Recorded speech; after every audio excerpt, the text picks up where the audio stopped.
Selamat pagi Bapak Ibu dan saudara-saudari yang terkasih dalam Tuhan. Kita kembali berjumpa di dalam program Makin Dekat Tuhan hari ini. Mari saya mengajak kita untuk berdoa sebelum kita merenungkan firman Tuhan. Bapa kami yang ada di dalam surga, terima kasih anugerah-Mu yang memimpin kami boleh ada di hari ini, bahkan menikmati hari baru yang Tuhan berikan. Kami juga bersyukur ada sapaan firman Tuhan yang sekali lagi boleh menyapa kami. Kira Roh-Mu yang kudus menolong, hamba-Mu yang menyampaikan, juga setiap kami yang bersama-sama merenungkannya. Dalam nama Tuhan Yesus kami berdoa. Amin. Bapak Ibu yang terkasih dalam Tuhan, tema kita hari ini saya berikan judul El Roy. Saya mengambil dari Kejadian 16 ayat 13. Ayat 13 saya baca untuk kita. Kemudian Hagar menamakan Tuhan yang telah berfirman kepadanya itu dengan sebutan, Engkaulah El Roy. Sebab katanya, bukankah di sini kulihat Dia yang telah melihat aku. Nah, di dalam perjanjian lama, sebutan tentang Allah ini biasa diawali dengan kata El. Dan beberapa sebutan untuk Allah ini juga diucapkan oleh tokoh Alkitab, secara khususnya di dalam bahasa Ibrani. Dan kemudian kalau di dalam bahasa Indonesianya, kita melihat ada di sana ketika Yakub mengatakan, Engkaulah Allah yang maha kuat.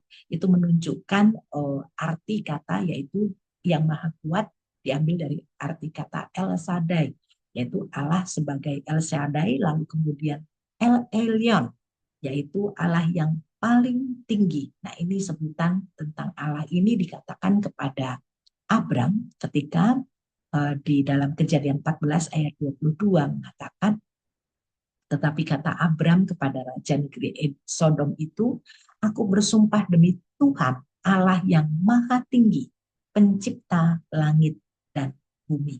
Lalu kemudian kata El Roy yang menjadi tema kita pada hari ini juga adalah sebuah ucapan sebutan tentang Allah yang diucapkan oleh seorang yang bernama Hagar. Nah, saat itu Hagar di dalam kesendiriannya di padang gurun dalam keadaan putus asa, dia melarikan diri dari Sarai nyonyanya. Lalu dalam pelariannya keluar dari rumah Abraham, dia kemudian dijumpai oleh Tuhan dan dia mengatakan, menyebut Tuhan itu sebagai El Roy. Bapak, Ibu, dan saudara-saudari yang terkasih dalam Tuhan, sebutan tentang Allah ini diucapkan oleh seorang yang memiliki status yaitu hamba. Hagar adalah seorang hamba dari Sarai, istri Abraham, dan ketika penyebutan ini dilakukan, kita akan melihat kalau yang tadi kita sudah melihat bagaimana Yakub mengungkapkan bahwa Allah itu adalah Allah yang kuat. Lalu kemudian Abraham juga mengungkapkan bahwa Allah itu adalah Allah yang maha tinggi. Tetapi di sini kita melihat bahwa ternyata sebutan-sebutan tentang Allah kita itu tidak hanya diucapkan bagi orang-orang pilihan Tuhan, tetapi juga orang-orang yang di luar dari garis keturunan dari Abraham, Ishak, dan Yakub. Nah, Bapak Ibu yang terkasih dalam Tuhan, siapakah Hagar di sini? Nah, seorang hamba, yaitu budak Sarai yang dia berikan untuk memiliki anak dari Abraham. Nah, ada hukum yang memang mengizinkan seorang pria untuk melahirkan anak dari para pembantunya dan secara sah mengakui mereka sebagai anak-anaknya sendiri. Namun terlepas dari itu, Tuhan sudah bernubuat bahwa Abraham akan memiliki keturunan yang sangat banyak. Dan ternyata memang ditunggu-tunggu, tak lama hadir, lalu kemudian Sarai seolah-olah membantu Tuhan di dalam bagaimana menyediakan anak atau keturunan ini untuk Abraham. Lalu siapakah Hagar di sini? Yaitu seorang yang hidup dalam tekanan dan penganiayaan. Sebab sebenarnya memang ketika dia dinyatakan bahwa dia mengandung dari Abraham, maka kemudian dia memandang rendah Sarai punyanya. Lalu kemudian dari sikap-sikap itu, maka kemudian Sarai menindas Hagar dengan sangat, yaitu menekan dan bahkan juga ada di sana sesuatu hal yang memberatkan Hagar, lalu kemudian sampai akhirnya membuat dia melarikan diri dari rumah dan lari ke padang gurun. Bapak Ibu, menghadapi masalah yang tidak mudah memang bukanlah sesuatu hal yang bisa kita jalani. Saat masalah besar terjadi, saat ada perasaan terancam, dan kita merasa tidak cukup kuat untuk menghadapi, biasanya kita mengambil keputusan untuk melarikan diri dari masalah. Tidak berlama-lama, tidak berlarut-larut dalam masalah itu, tetapi pelarian kita biasa kita meninggalkan rumah, atau mungkin kita cuci tangan di dalam segala permasalahan yang ada, dan kita berpikir dengan cara-cara seperti itu, masalah akan mudah, masalah akan selesai. Namun pada kenyataannya tentu tidak. Semakin kita melarikan diri dari masalah, maka masalah baru pasti akan muncul. Dan itu terjadi di dalam pelarian Hagar. Abraham tidak berusaha untuk mencari dia ketika dia lari, dan dia dalam kesunyian di padang gurun tandus, tidak ada bekal ketika dalam pelarian, tidak ada orang yang menguatkan dia. Maka di dalam keputusasaan itu, Tuhan, Allah, El Roy itu melihat bagaimana di dalam segala keputusasaan yang dia alami, lalu kemudian Allah El Roy ini menyatakan diri kepadanya melalui malaikat Tuhan dan berkata, di dalam pasal 16 ayat 13 tadi dikatakan, kemudian Hagar menamakan Tuhan yang telah berfirman kepadanya itu dengan sebutan Engkaulah El Roy. Sebab katanya, bukankah di sini kulihat dia yang telah melihat aku. Bapak, Ibu, dan saudara-saudari yang terkasih dalam Tuhan, bagaimana di dalam pelariannya, bagaimana di dalam keputusasaan Hagar, dia akhirnya bisa melihat dan mengenal Tuhan sebagai Tuhan yang melihat keadaannya. Nah, pada pagi hari ini kita akan belajar dua hal. Yang pertama, Tuhan melihat Hagar begitu berharga. Allah El Roy itu yang dia sebut itu di dalam pelariannya menyatakan diri kepada Hagar, menjumpainya dekat suatu mata air di padang gurun, yakni dekat mata air di jalan Syur. Dan katanya kepada Hagar hamba Sarai, dari manakah datangmu? Kemanakah pergimu? Jawabnya, aku lari meninggalkan Sarai, nyonyaku. Dia hanya menjawab, dari mana datangmu? Aku lari meninggalkan Sarai, nyonyaku.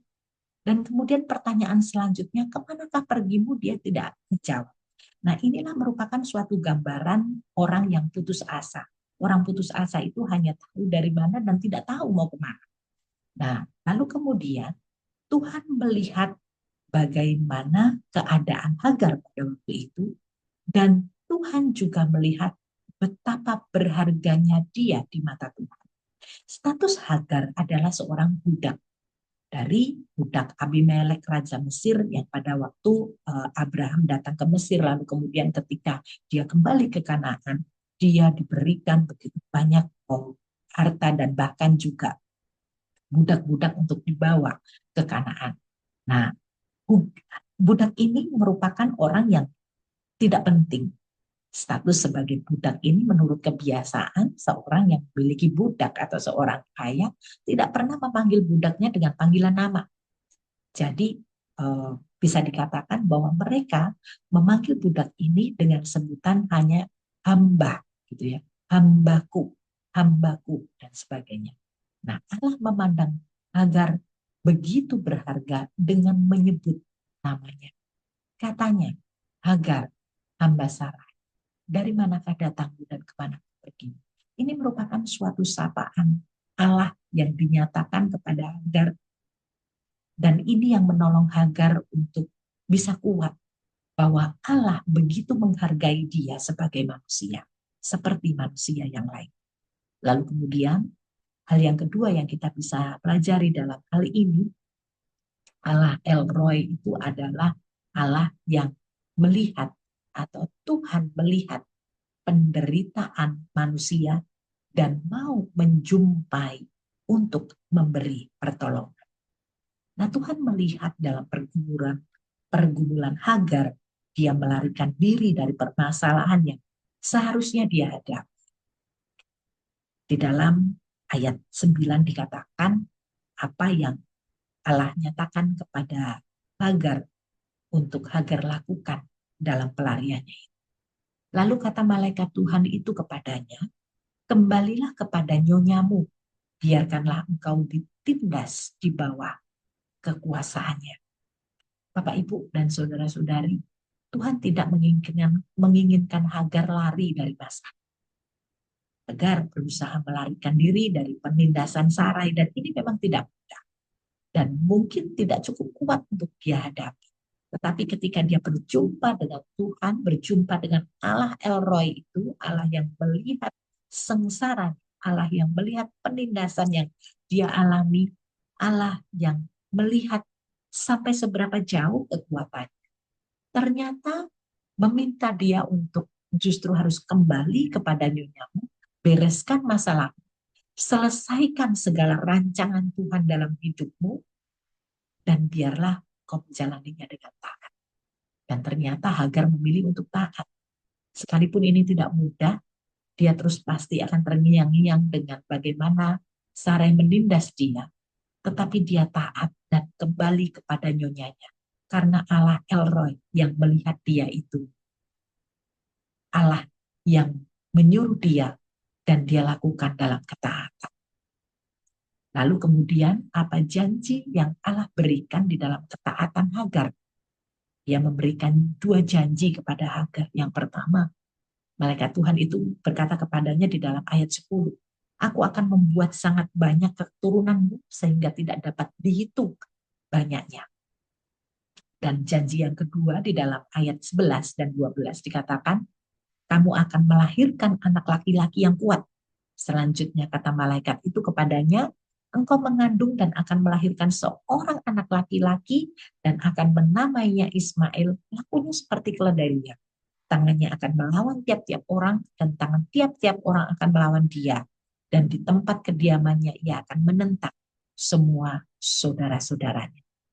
Dan bahkan di dalam pasal 21 nanti ketika kemudian Ismail bertumbuh menjadi seorang anak yang di usia remaja, maka kemudian hubungan Ismail dan Ishak ini tidaklah harmonis. Lalu kemudian Hagar terpaksa harus diusir dari rumah. Dan sekali lagi di dalam pengembaraan, di dalam padang gurun, Allah sekali lagi menjumpai dia dan melihat sengsaranya. Maka kemudian di dalam perikop itu dikatakan, ketika makanan dan air habis, yang dibawa, bekal yang dibawa oleh Hagar, maka Hagar yakin bahwa dia dan anaknya pasti akan mati. Mereka menangis sejadi-jadinya, namun Tuhan kembali berbicara kepada Hagar dan memampukannya melihat sebuah sumur di dekat mereka berada. Dan Tuhan menyelamatkan mereka berdua.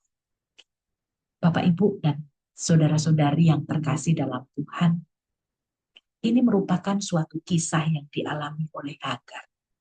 Orang yang tidak mengenal Tuhan, lalu kemudian Tuhan beranugerah memperkenalkan dirinya dan menjumpainya. Demikian juga dalam kehidupan kita. Lebih-lebih kita sebagai orang percaya, orang yang sudah mengenal Tuhan, orang yang sudah diberikan anugerah bahwa kita diselamatkan di dalam Kristus Yesus, kita ditebus dari segala hukuman dosa kita diberikan pengharapan akan janji kehidupan yang kekal, kita diberikan janji bahwa Tuhan akan terus menyertai kita dalam kehidupan kita selama di bumi ini. Dalam pergumulan, persoalan yang setiap kali kita alami, biarlah kita menjadi orang-orang Kristen yang tidak langsung lari dari persoalan. Bukan saja keberadaan kita memilih untuk tidak ada sementara waktu, sementara aku mau menyelesaikan masalahku dengan lari keluar rumah dan tidak pulang-pulang. Atau mungkin kita tetap di tempat, tapi kita cuci tangan dengan segala permasalahan yang ada. Kita nggak mau tahu dengan permasalahan itu, tidak gentle untuk menghadapinya. Kita salah, kita tidak mau berbesar hati untuk minta maaf dan sebagainya. Tapi pada perikop ini Tuhan mengingatkan kita bahwa biarlah kita menjadi orang-orang yang terus bisa menjalani permasalahan-permasalahan dalam kehidupan kita dengan tetap percaya bahwa Allah melihat dalam segala pergumulan kita. Allah setia memberikan pertolongan. Dan biarlah hal ini pun juga boleh menguatkan kita sebagai anak-anak Tuhan.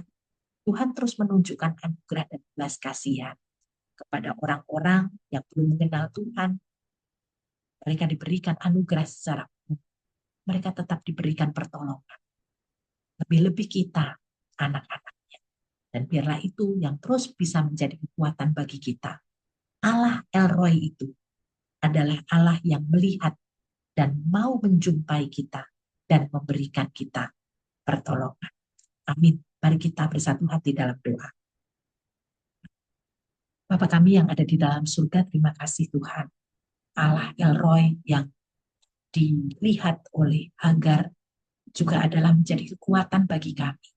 Di dalam segala situasi, kondisi kami yang terkadang kami harus berkumpul dengan banyak masalah yang terjadi. Tetapi biarlah itu tidak membuat kami putus asa.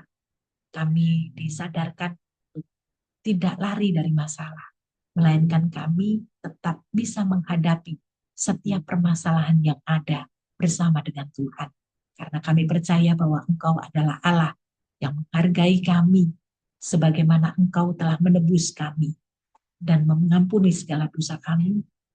Bahkan Engkau mengangkat kami sebagai anak-anak.